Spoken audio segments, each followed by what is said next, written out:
Welcome back to my channel. আমার চ্যানেলে আপনাদের সবাইকে স্বাগত। আমি আজ রান্না করব তেল পটল। তার জন্য আমি 7-8খানা পটলকে এরকম ছাড়িয়ে নিয়েছি। আপনারা আপনাদের আন্দাজ মতো নেবেন। এখানে একটা বাটিতে আমি 1 চামচ জিরে গুঁড়ো, 1 চামচ হলুদ গুঁড়ো, 1 চামচ ঝাল লঙ্কার গুঁড়ো আর 1 চামচ ধনে গুঁড়ো দিয়ে নিয়েছি। এটাকে আমি জলে গুলে নেব।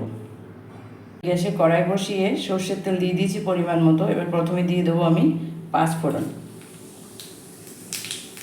ফোড়নটা হয়ে গেছে, এবার আমি দিয়ে দেবো পটলগুলো।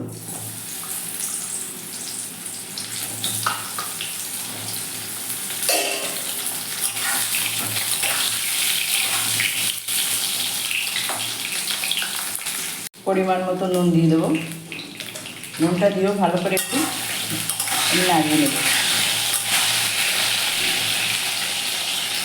সব গুঁড়ো মশলাগুলোকে জল দিয়ে একটু গুলে নিয়ে নিয়েছি। এবার এটাও দিয়ে দেবো। সামান্য একটু চিনিও দিয়ে দেবো। এবার সুন্দর করে একটু ভালো করে মিশিয়ে দেবো।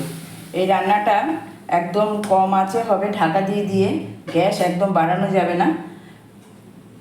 এবার আমি ঢাকা দিয়ে দেবো। এটা তুলে আমি একটু পরে পরে নাড়িয়ে দেবো।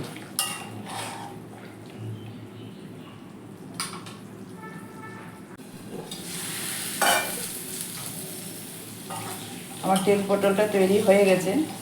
পটলগুলি খুব সুন্দর সিদ্ধ হয়ে গেছে। আপনারা বাড়িতে এটা একবার অবশ্যই ট্রাই করবেন। খুব ইজি, অথচ খেতে খুব ভালো লাগে। একটু তেলটা বেশি দেবেন, যেহেতু তেল পটল।